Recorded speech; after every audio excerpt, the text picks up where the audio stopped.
You're standing under harsh fluorescent lights. The line barely moves. Your carry-on feels heavier with every step. Suddenly, a TSA officer raises a hand, not aggressively, just enough to stop you. Their eyes don't leave your hands as you reach for your wallet. You hesitate, just for a second, and that's when the attention changes. You didn't do anything wrong. You didn't break a rule. But in airports, hesitation is often treated like guilt. What most senior travelers don't realize is this. There are rights designed to protect you, but no airport will ever volunteer them. And not knowing them can cost you hundreds of dollars, missed flights, and quiet humiliation.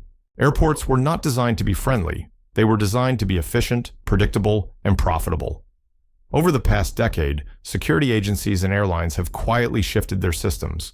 More automation, more algorithms, fewer human explanations. Rules change, but signs don't. Policies exist, but no one announces them. For senior travelers, this creates a perfect trap. You're more likely to move slowly, more likely to double-check documents, more likely to ask polite questions instead of pushing back, and the system notices. Security officers are trained to observe micro-behavior, not just documents.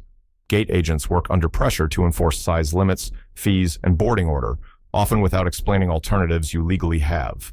So, when a rule works against you, it's enforced immediately. But when a rule could protect you, priority assistance, discretion, exemptions, it stays unspoken unless you ask. That's why two passengers can stand at the same gate with the same bag, and only one of them pays a fee. The difference isn't luck, it's knowledge. When an officer asks, "May I see your passport?" they are not just asking for a document. They are watching how you respond. Do your hands hesitate? Do your eyes look away? Do you over-explain? Most senior travelers think being polite means being detailed. So when asked, "How long will you stay?" they answer, "Well, I was thinking maybe 10 days, but my sister said I could stay longer if..." That's when the tone shifts. Here's the forgotten right. You are not required to justify your trip, only to answer the question. A short answer like, 10 days, vacation, is not rude, it is correct. Officers already have your flight data, return ticket, and travel history on screen. The real purpose of these questions is to see whether your words and behavior match that data. The longer you talk, the more opportunities you give the system to flag you. Silence, clarity, and calm protect you more than politeness ever will. At the gate, the most expensive mistake is often the quietest one. Your carry-on looks normal. It fit last year. It fits at home. But today, the rules are different. Most airlines now enforce the 22x14 x 9-inch rule, including wheels and handles. Not just the fabric shell. That extra inch at the bottom, the wheels you never measured, they count. Here's a forgotten right many seniors don't know. You are not required to volunteer your bag for inspection, yet many travelers do exactly that. They place the bag into the metal sizer just to check. Once it touches that frame, the decision is no longer yours. New scanners at check-in and boarding gates can detect size and weight automatically. If your bag exceeds the limit, even by half an inch, it flags red. And the fee appears immediately, $35, $50, sometimes $100. Seniors are targeted more often not because of age, but because politeness looks like consent. Knowing when not to step forward can save you more than any travel insurance. Most travelers believe gate agents are simply enforcing rules. What they don't realize is that some fees are incentivized. When a carry-on is forced to be checked at the gate, that fee doesn't disappear into the system. In many airlines, it's tracked. Performance metrics, compliance targets, sometimes even small commissions. That's why you'll notice something strange. A soft black bag held close to the leg passes through. A structured suitcase placed confidently on the floor gets attention. Here's a forgotten right for senior travelers. You can ask about assistance and priority without paying for it. Airlines are required to provide reasonable assistance to older passengers, mobility support, early boarding, extra time, when requested. But they are not required to offer it proactively. And there's another quiet rule. If you are running late due to airport delays, not your own negligence, you may still be eligible for rebooking or protection. Automated systems sometimes remove your name before you arrive. A human agent can reverse that, but only if you speak up. Silence costs money. Asking calmly and early often doesn't.